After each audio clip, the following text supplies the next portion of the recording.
El sábado 30 de mayo de 1981, la policía descubrió un automóvil estacionado en la calle Coronel Díaz 2459, pleno corazón de la capital federal. Desde el baúl fluía un hilo de sangre que formaba un pequeño charco sobre la calle.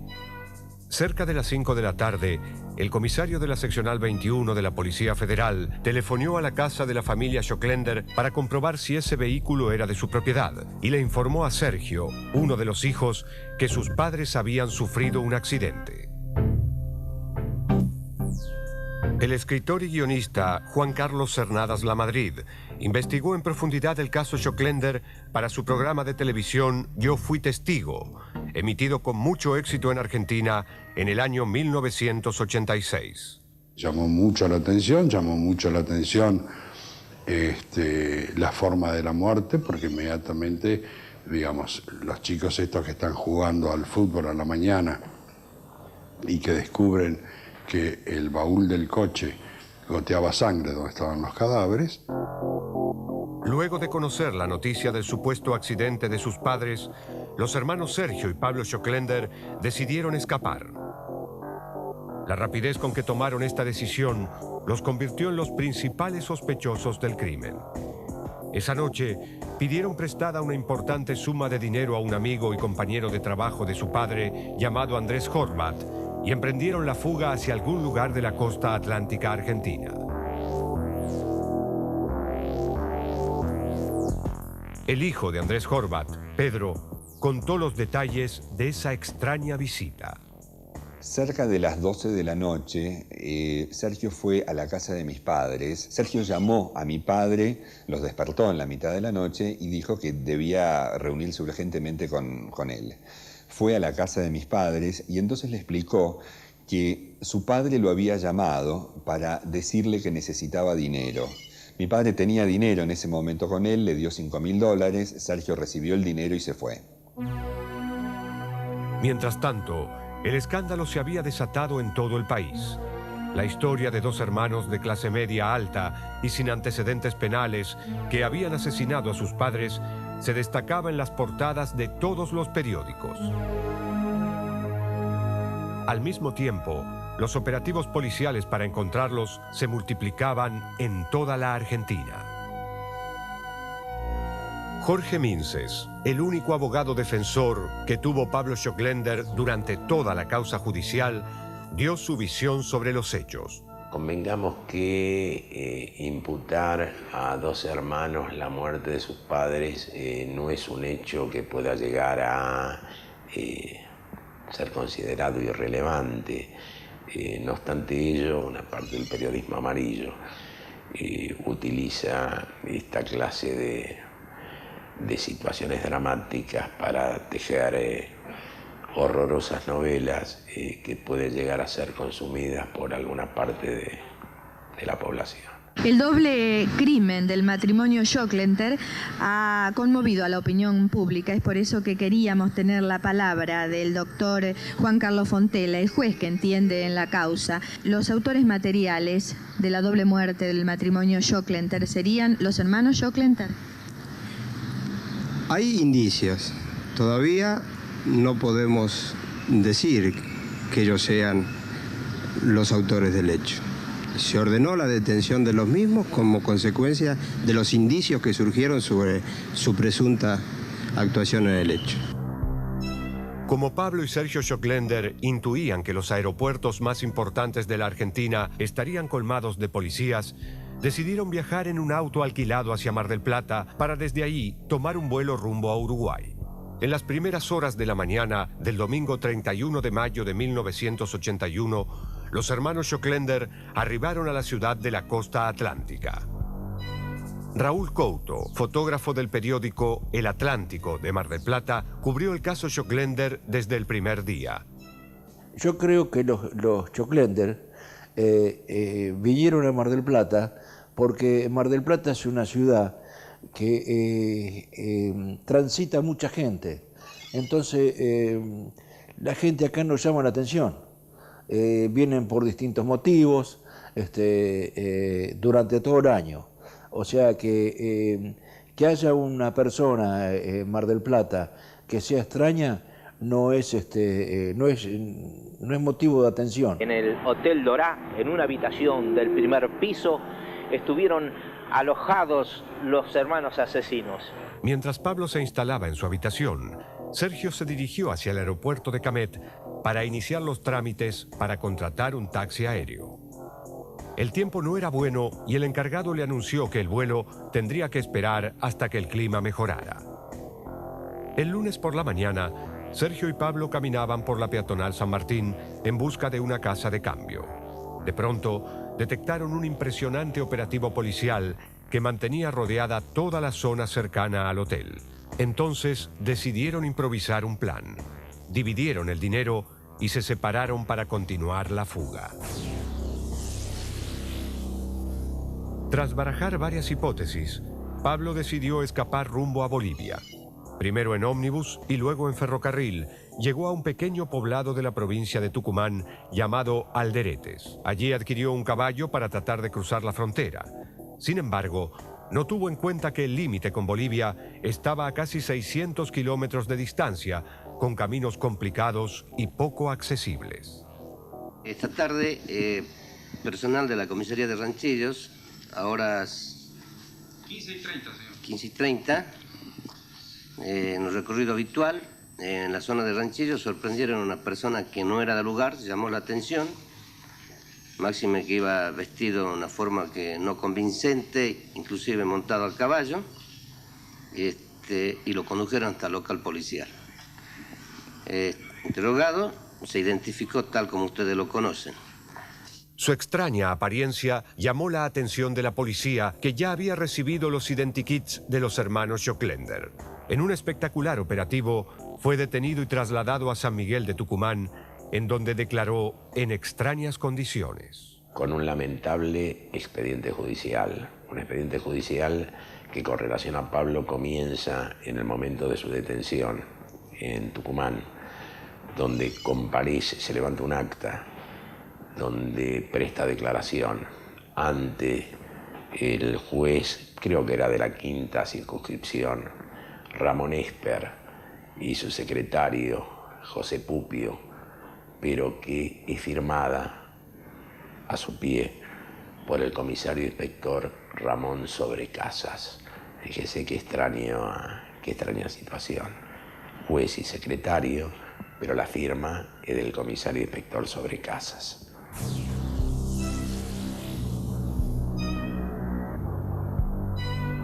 Sergio Joclender decidió quedarse en un principio en Mar del Plata.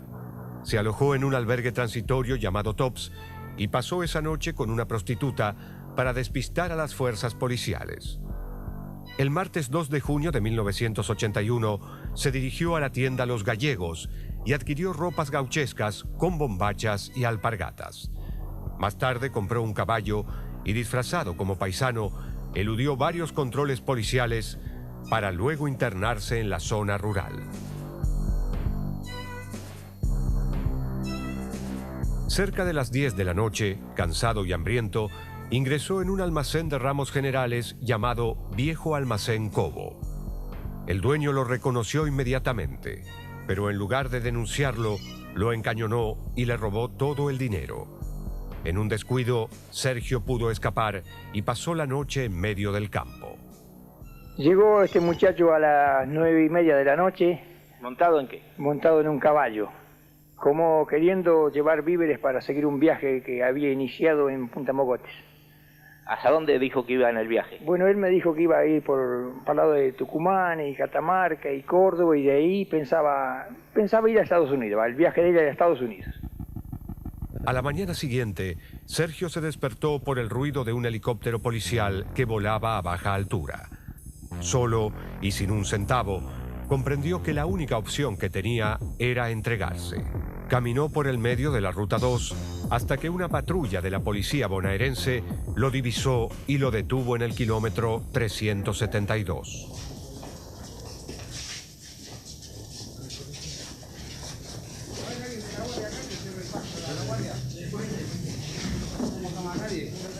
Y a la noche, es decir, no a la noche, sino hoy, 6:30 de la mañana, en la Ruta 2, cerca de Boratá, iba caminando haciéndole dedo a un camión para que lo lleve. Nadie razonablemente podía llegar a presumir que un escape a caballo por al costado de una ruta nacional podía pasar desapercibido, llegando a lugares donde la presencia de una cara extraña llama poderosamente la atención. No existe una explicación lógica que pueda llegar a ser entendible. Más bien parecía una entrega, más con escape. Tanto en la comisaría de Mar del Plata como en la de Tucumán, donde fueron detenidos, los hermanos Schocklender recibieron salvajes golpizas antes de ser trasladados a Buenos Aires. Allí, por primera vez y bajo tortura, dijeron lo que todo el país quería escuchar. Habían asesinado a sus padres, Mauricio y Cristina Schocklender. Sergio presta declaración y manifiesta haber cometido el hecho junto con Pablo. Luego de esa declaración, Sergio, en forma prácticamente inmediata, la modifica y manifiesta haberlo cometido solo. La justicia pretendió que este cambio en la declaración sea entendido como una retractación que requiere que la primitiva declaración, aquella que se pretende cambiar, haya sido prestada bajo coacción, amenazas o en condiciones tales que admitan la posibilidad de una retractación. Desde el 24 de marzo de 1976, la Argentina vivía tiempos difíciles. El país estaba gobernado por una violenta dictadura militar encabezada por el general Jorge Rafael Videla, el almirante Emilio Eduardo Macera y el brigadier Orlando Ramón Agosti.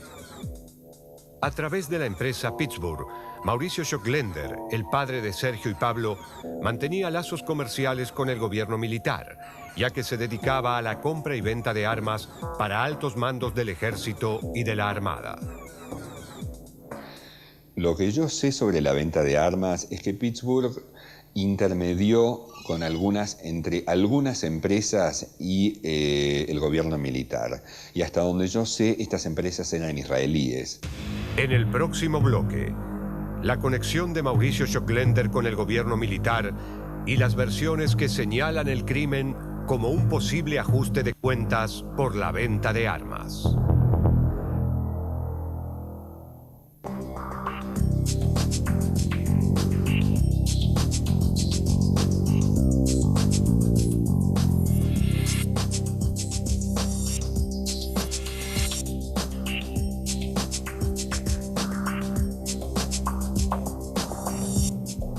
Sergio y Pablo Schocklender habían confesado bajo tortura haber asesinado a sangre fría a sus propios padres. Los investigadores encontraron en la turbulenta vida familiar el motivo del asesinato de Mauricio y Cristina. El prestigioso médico legista Mariano Castex fue perito en la causa judicial y reveló cómo era la relación familiar de los Schocklender. La problemática intrafamiliar de Sergio y del hermano evidentemente está en los actuados. Refleja un hogar conflictivo de esposos que no se llevan bien y sabemos que toda esa problemática de esposos que no se llevan bien, chicos que sufren enormemente como consecuencia de eso, es muy coherente con lo que se reflejó en ese momento, ¿no? El ingeniero Mauricio Schocklender y Cristina Silva se casaron por civil el 7 de julio de 1955. Poco después, la pareja se mudó a Tandil, en la provincia de Buenos Aires, y allí tuvieron a sus 3 hijos, Sergio, Pablo y Ana Valeria. De acuerdo a la referencia que yo tuve, la relación entre ellos era más profunda, más sólida, más fuerte que la usualmente existente entre 2 hermanos. Era afecto y admiración mutua, respeto, admiración y un profundísimo afecto. Los Schocklender llevaban una vida tranquila, pero en 1963 comenzaron los conflictos que tornarían insoportable la relación familiar. Mientras Mauricio estaba obsesionado con el trabajo, Cristina se había vuelto alcohólica y caía en periódicas depresiones. Mauricio era un hombre muy inteligente, pero un poquito pedante, no era muy simpático. Cristina era una mujer muy enferma, muy conflictuada. Sabíamos que tenía problemas con el alcohol, no porque ella, digamos, no era de estas personas que aparece ebria socialmente, pero todos sabíamos que tenía problemas y sus conflictos aparecían en la conversación, ella contaba cosas de su vida, es decir, socialmente no eran gente fácil. En 1968, la familia Schocklender se mudó a la capital federal. Ocuparon un lujoso departamento en la calle 3 de febrero 1480, en el elegante barrio de Belgrano, y el ingeniero consiguió un empleo en la poderosa empresa Pittsburgh & Cardiff, una compañía que se dedicaba a negocios tan disímiles como el montaje de galpones, la venta de insumos para la construcción o la extracción de jugos cítricos. Pittsburgh funcionaba como un grupo económico. Es decir, había varias empresas que se dedicaban a distintos rubros, distintas actividades, y todas estaban relacionadas entre sí económicamente. Mi padre trabajaba junto con Mauricio en una empresa que se llamaba La Metal, que era una empresa de servicios metalúrgicos. Pero además había otra empresa que se llamaba Pirometal, que creo que se dedicaba al tema del aluminio, otra que se llamaba Talleres Rivadavia, otra empresa cuyo nombre no recuerdo, que estaba relacionada con la exportación de cítricos. Es decir, habían ido incorporando distintas actividades a medida que fueron progresando económicamente. Sin embargo, el negocio más lucrativo de la corporación Pittsburgh & Cardiff era la armamento militar. La empresa era una filial del consorcio siderúrgico alemán Thyssen, experto en la fabricación de material bélico, y el gobierno argentino operaba habitualmente con esta corporación. José Manuel Ugarte, asesor de defensa de la Cámara de Diputados desde 1983 y experto en el control del tráfico ilegal de armas, explicó cómo funcionaba la compra-venta de submarinos de la Thyssen durante la última dictadura militar. O sea, fueron decisiones que se tomaron fundamentalmente, evidentemente buscando un proveedor confiable, pero además, sin duda, un proveedor que le suministraría material, porque Estados Unidos, por ejemplo, no ha suministrado submarinos que yo conozca en ningún país latinoamericano, ¿no? Todos los submarinos que hay en Latinoamérica son abrumadoramente alemanes y en su mayor parte de la Thyssen. En esta compañía, el ingeniero Schocklender desarrollaba una doble actividad. En su faceta pública era director de varias empresas del grupo, pero en su perfil oculto se encargaba de manejar el dinero negro de la venta de armas.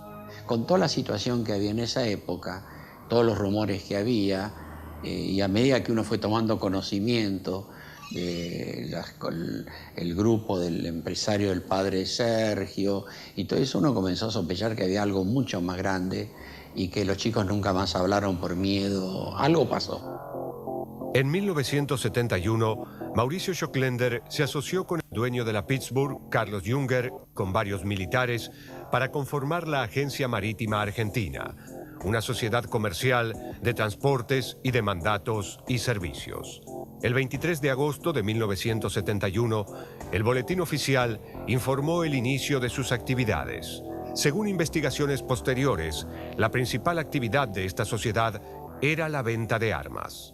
Junger tenía una relación directa con el alto mando. Inclusive él tuvo varias reuniones con Masera, reuniones en la Casa Rosada, algún almuerzo en la Casa Rosada.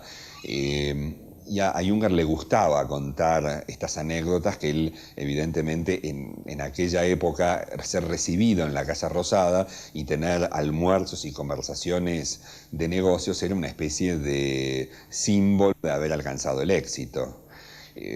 La relación era directa y yo no sé quién en el gobierno militar decidía las compras, pero seguramente si no las decidía Masera, las decidía alguien en el más alto mando y Junger trataba directamente con ellos. Tenemos que ubicarnos en aquella época. El gobierno militar decidía sus compras a su antojo. No había licitaciones, no había compulsas de precio, de modo que seguramente las operaciones y los precios se decidían directamente entre ellos. A mediados de 1978, el almirante Macera, comandante en jefe de la Armada, acordó una compra de embarcaciones con un astillero naval propiedad de la Thyssen. La negociación la llevaría adelante la Pittsburgh y el almirante recibiría una jugosa comisión tras la operación. Pero el dólar modificó su cotización frente al marco alemán y el importe del soborno para Macera disminuyó considerablemente. En medio de esta guerra de intereses había quedado el ingeniero Mauricio Schockländer, intermediario del negocio. A medida que la familia Schockländer progresaba económicamente, las peleas de la pareja eran cada vez más frecuentes y violentas. Hacia fines de la década del 70, la situación se agravó cuando Cristina intentó suicidarse con psicofármacos. Los hermanos Schockländer vivían a diario encerrados en este entorno.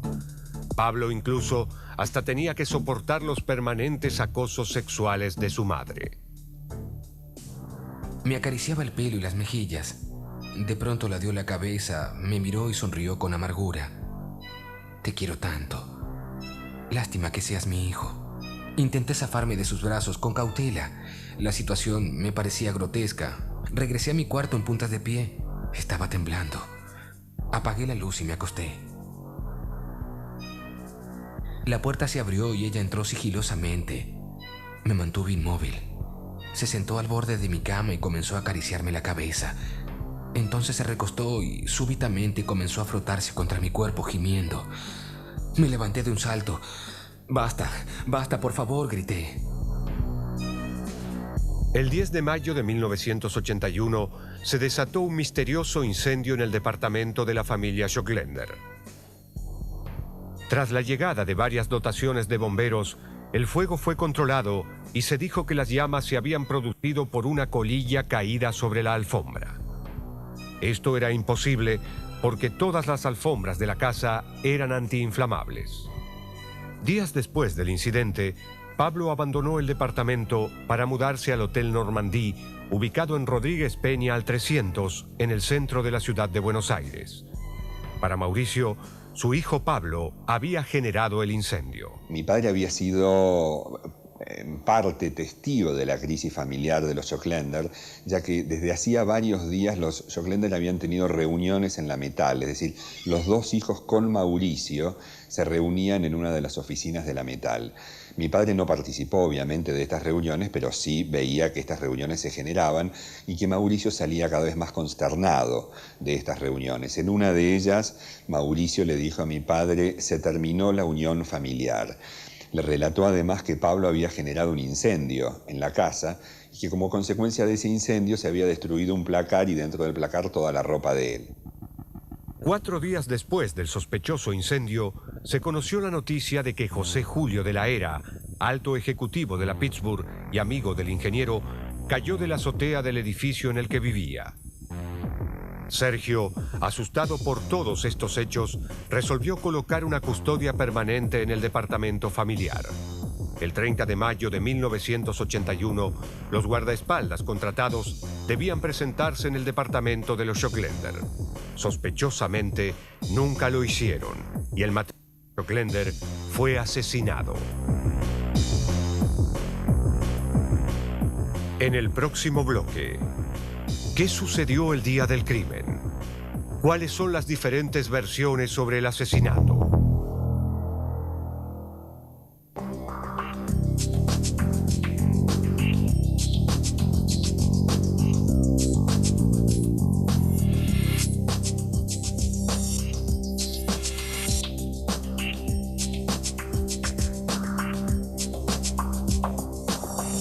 Tras el asesinato al matrimonio Schockländer, ocurrido el sábado 30 de mayo de 1981, las investigaciones judiciales solo correspondieron a las diferentes confesiones que realizó Sergio Schockländer.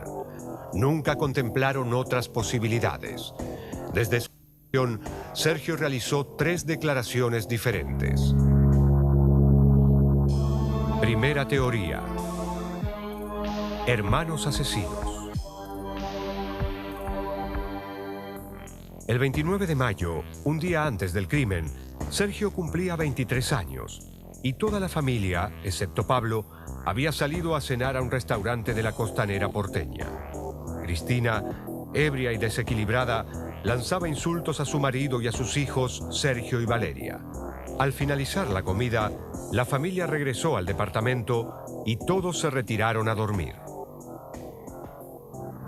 En un momento, los jóvenes oyeron pasos provenientes de los dormitorios y Pablo se escondió. Cristina, tambaleante por el alcohol, comenzó a hablar con Sergio. Rápidamente, el hermano menor se acercó por detrás y golpeó a su madre en la cabeza con una barra de metal de 20 kilos que utilizaba para hacer gimnasia. Carlos Daray, juez de sentencia en la causa Joclender, investigó el caso en profundidad y describió cómo fueron los hechos en la madrugada del 30 de mayo de 1981. Primero, Pablo, el menor de los Joclender, había atacado a la madre. Como consecuencia de eso, comenzó en la participación del episodio el hermano mayor, Sergio, y una vez concluida la muerte de la madre, que se había producido por, si mal no recuerdo, por el uso de una mancuerna que le habían golpeado la cabeza, y después de eso, a través de asfixia, con un cabo, o sea, con un nudo, con un elemento, creo que son nudos marinos o algo así, una cuerda. La habían rematado de esa forma y después, en esa misma noche, venían acusados de haber concurrido al dormitorio donde estaba el padre durmiendo y, si mal no recuerdo, con la misma mancuerna haberlo matado al padre. Tras cubrir los cadáveres con unas sábanas y limpiar las manchas de sangre, cargaron los cuerpos en el baúl del automóvil familiar ubicado en la cochera del edificio. Decididos a trasladarlos a otro lugar, tuvieron que echar manos al automóvil. Y lamentablemente el automóvil no podía correrse dentro de la cochera en esos momentos y tuvieron que acudir al auxilio, o apareció el encargado del edificio, para mover los autos que taponaban la salida, lo cual no era algo que estuviera en los planes de ellos y los vinculaba directamente al uso del automóvil que luego aparecería a pocas cuadras del lugar, o a pocas cuadras, no tan cercanas pero tampoco tan lejanas del lugar. Según consta en la investigación judicial, cuando se dirigían al hotel en el cual se alojaba Pablo, percibieron demasiada policía patrullando las calles. Los hermanos Joclender se asustaron y dejaron el Dodge Polara estacionado en la avenida Coronel Díaz, 2459, pleno corazón de la capital federal. Tuvieron la idea de transportar los cuerpos en el baúl de un automóvil hasta las proximidades de la calle Coronel Díaz y French, por esa zona, y después habían desaparecido y después fueron ubicados. Esa era la imagen que tenía la justicia sobre la base de un fiscal que los había acusado por haber cometido esos hechos. Segunda teoría. Pablo es inocente. El 11 de julio de 1981, Sergio modificó su primera declaración y se autoincriminó como único autor de todo lo acontecido en la noche del crimen, destacando que su hermano Pablo solo había cumplido el papel de encubridor. Mi hermano es absolutamente inocente. Yo asumí la responsabilidad en la causa. La responsabilidad en la causa, mi hermano es absolutamente inocente y de todas maneras ya está. Pablo fue mal condenado y cuando yo hablo de que Pablo fue mal condenado, de ninguna manera estoy emitiendo un juicio de valor o condenatorio con relación a la posición de Sergio en la causa. Me limito simplemente a analizar la posición en la cual se encontraba mi defendido.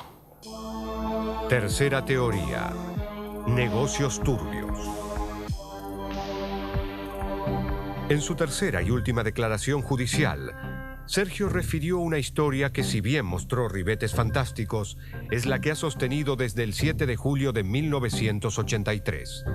En este testimonio, acusó del crimen a una banda internacional que habría asesinado a sus padres por los negociados en la venta de armas. Siguiendo con el testimonio de Sergio, los delincuentes le habrían ordenado que bajara al subsuelo y que retirara el automóvil familiar. Al salir con el vehículo, los 3 hombres y Pablo lo estaban esperando. Yo estoy convencido que hubo más. Es decir, no sé si los chicos estuvieron, pero sé que 2 personas como los chicos solos no pudieron haber hecho todo eso. Si no eran unos genios en criminalística. Me tienen que explicar por qué no había manchas de sangre en el ascensor, en el palier, en toda la bajada y en el garage. Porque vos podéis limpiar la mancha de sangre, pero te queda la marca después cuando haces el estudio. O sea, la criminalística te lee eso. Según el testimonio de Sergio, los asesinos subieron al vehículo y lo dejaron manejar unos 100 metros. Luego le ordenaron que bajara y le dijeron que en las próximas horas recibiría noticias de su hermano. Los 3 asesinos recorrieron varias cuadras junto con Pablo hasta la calle Coronel Díaz al 2400. Allí dejaron ir al menor de los Sjöklender. En 1983, el diario O Globo de Río de Janeiro, en Brasil, publicó una entrevista realizada en la cárcel a Josemar Becerra de Mendonça, acusado de ser un asesino a sueldo. En esa entrevista, Becerra declaró que él, junto con un socio, había viajado a Buenos Aires en mayo de 1981, ya que había sido contratado para asesinar a Mauricio Sjöklender. Estas declaraciones provocaron una gran conmoción.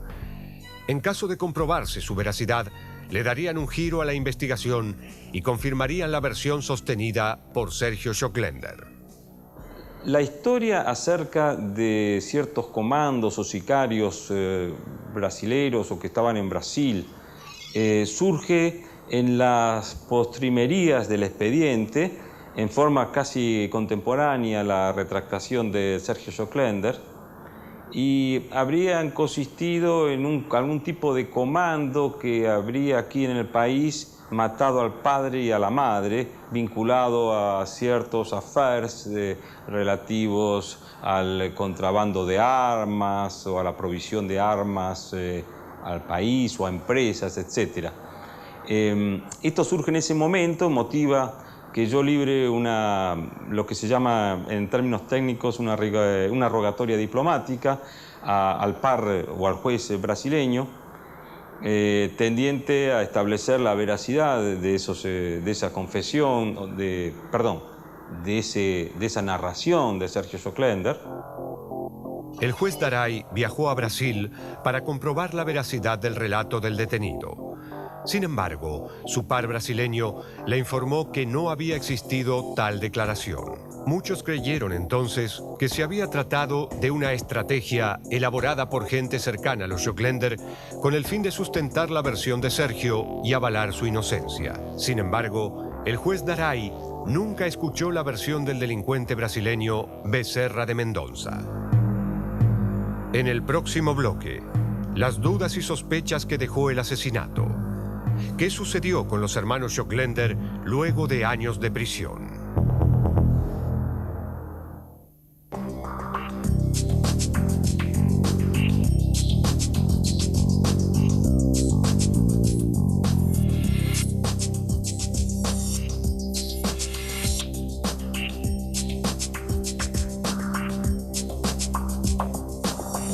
En 1981, los hermanos Sergio y Pablo Sjöklender fueron juzgados y condenados a prisión perpetua por el asesinato de sus padres.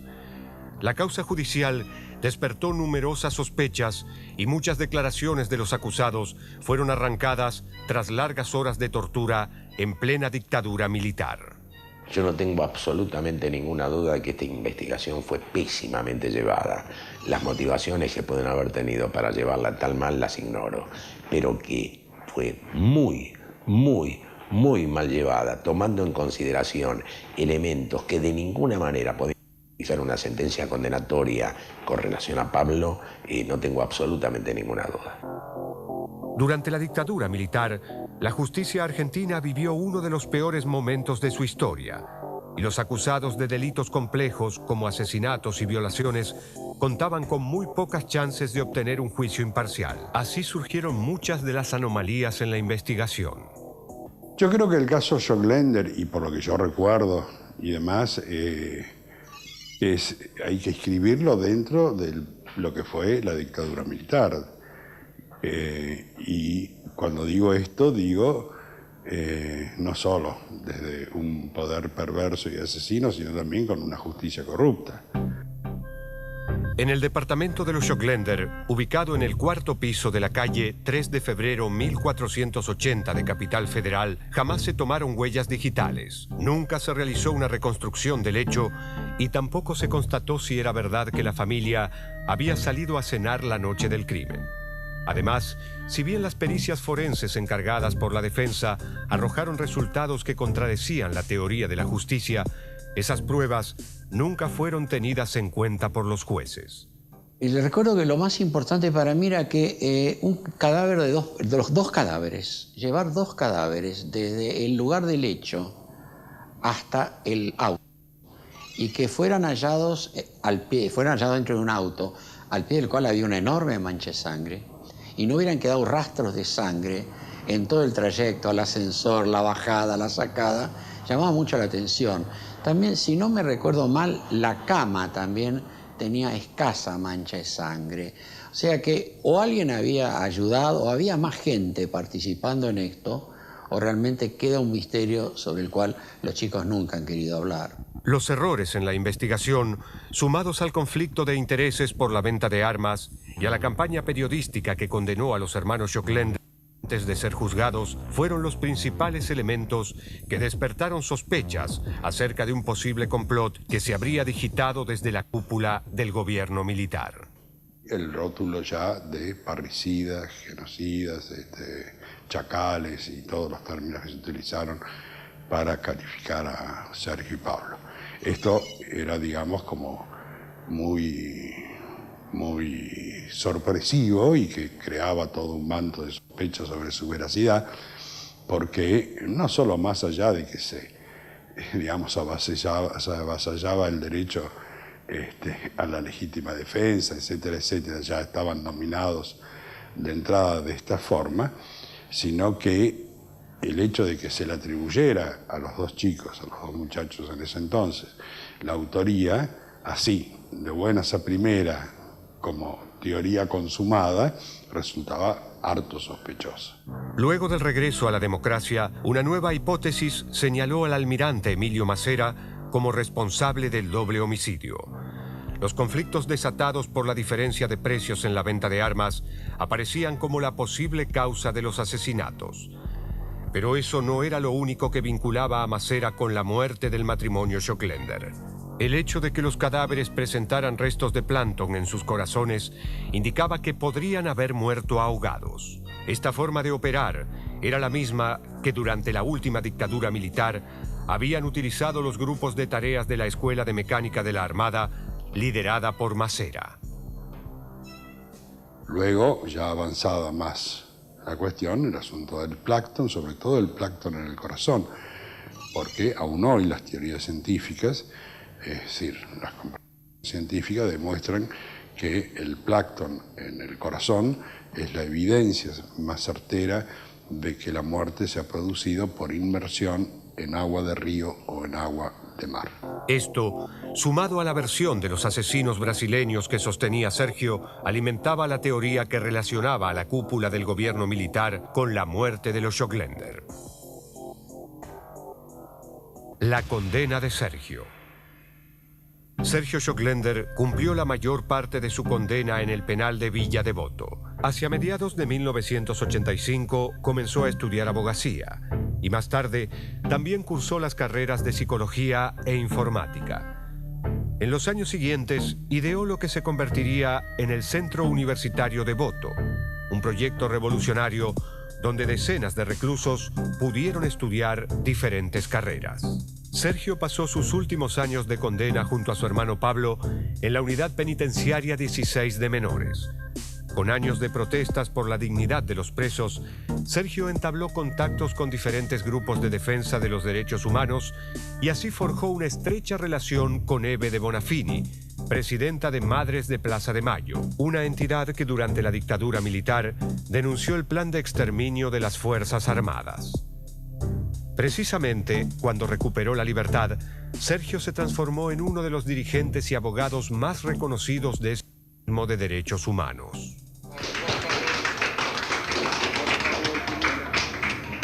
Sergio, buenas tardes. Bueno, con este aplauso preanuncia lo que vos luchaste durante tanto tiempo, la libertad condicional. Tengo que regresar a la unidad ahora para ver si es verdad y no me puedo demorar mucho más. Pasaron 14 años para que Sergio Joclender disfrute por primera vez de su libertad condicional, otorgada hace pocas horas. Se retira así a las 8:05 de la noche del penal de Caseros junto a Ebe de Bonafini para comenzar una nueva vida y para luchar por la libertad de su hermano Pablo. En la cárcel la pasó mal porque, ¿qué ocurre con Sergio? Comienzan a informar negativamente para impedir que saliera con las salidas esas previas y ahí sí intervine. La junta de calificación eran arbitrarias, se manipulaba mucho la cosa, él se había enfrentado con el servicio penitenciario y nos costó algunas peleas con gente que uno las trata de igual a igual, peritos, expertos, y finalmente ahí lo traté en esos momentos y después cuando salió. La condena de Pablo.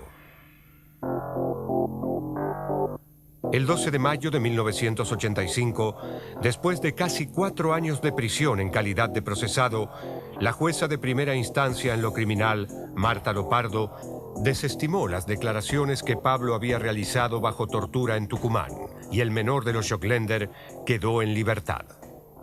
Bueno, afortunadamente había conocido una niña en su última etapa de estar detenido, con la que formó pareja apenas recuperó la libertad. O sea, afortunadamente pudo llevar una vida realmente placentera, bien. O sea, las entrevistas que tuve con Pablo entre su absolución y la revocación de la Cámara, muy mala. La vida de Pablo fue realmente, de acuerdo a lo que me transmitía, buena. 2 años después, la Cámara Nacional de Apelaciones revocó ese dictamen y volvió a encontrarlo coautor de los asesinatos. Pero Pablo no estuvo dispuesto a la prisión y se convirtió en prófugo de la justicia. Él estaba absuelto. Muchos de los de la defensa de él le veíamos venir que se iba a venir. Creíamos siempre que iba a haber una condena política. En muchas de estas condenas por homicidio ya se lo condena de antemano al sujeto, se cree que las pericias son inventadas cuando lo benefician. Teníamos la impresión neta que iba a condena. Y bueno, tratamos de decir, mirá, vas a condena y no vas a tener, aunque seas inocente. Y él se consideraba inocente y no quería irse. Y un día hubo que decirle, mirá, andate. Y me acuerdo, cenamos acá, a una media cuadra de donde estamos ahora, a la noche, y yo tenía chicos entonces, y comimos con mis chicos. Estaban azorados, ¿no? Era un chico excelente. Y yo soy inocente, decía. Y bueno, pues te van a condenar. Bueno, finalmente se fue. Pablo Joclender se instaló de incógnito en Bolivia, donde inició una nueva vida. En sus años en Santa Cruz de la Sierra, adoptó una segunda identidad, Jorge Velázquez. Con el tiempo, se convirtió en un próspero empresario, se casó y tuvo un hijo. Pero en 1994 fue detenido por librar un cheque sin fondos. Y días después, las autoridades de Interpol Argentina lo reconocieron y lo detuvieron. Antes de su traslado a la Argentina, Pablo intentó suicidarse con insecticida, pero los médicos salvaron su vida de milagro. Si extrañas la Argentina, si volviste a la Argentina. Algún tipo de esas preguntas si no podés contestar. Parece que puedo hablar así. Yo comprendo que estás mal. Pero vos querés que te estamos dando... ¿Vos querés que te suelten el micrófono? Pablo, ¿querés que te suelten el esposo? Lo único que les pedí es que me suelten una mano, nada más. ¿Te lo negaron ahora? Sí. Volvés a Buenos Aires después de muchos años, termina una etapa de tu vida en Bolivia y ¿cómo va a seguir ahora tu vida? Bueno, tuve 9 años de libertad, que creo que en alguna medida los echar bien. Comienza una nueva etapa, tendré que ver allá cuáles son las alternativas. Fundamentalmente tratar de estar con mi hermano y conversar con él. Yo quiero decirle ahora a aquellos que puedan llegar hasta él que esté tranquilo, que no hay nada que se termine acá, sino que recién empieza una nueva etapa, una etapa que seguramente va a ser dura, pero que tiene muchas posibilidades. Creo que para él posiblemente comience un periodo de estudio, de trabajo. Después de experimentar durante casi 10 años los gozos y sobresaltos de la libertad prohibida, llega Pablo Joclender a la Argentina para pagar ante la ley el crimen de sus padres, que la justicia le acredita. En Bolivia se quiso suicidar, lo aterraba la posibilidad de quedar en la cárcel, y aquí lo van a llevar al Departamento Central de Policía, desde allí a los tribunales.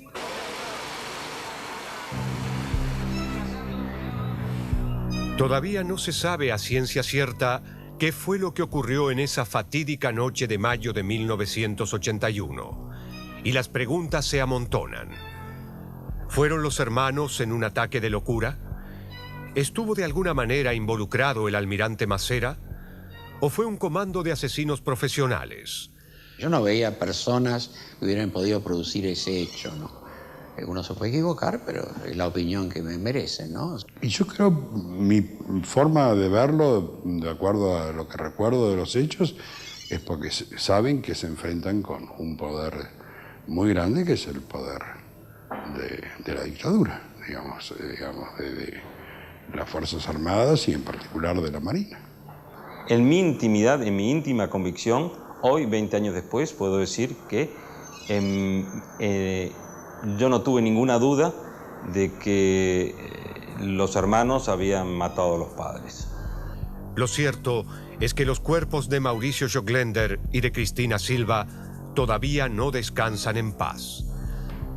Solo Sergio y Pablo saben lo que sucedió, pero a pesar de los años transcurridos y de las múltiples dudas sobre la tragedia familiar, ellos aún se niegan a hablar.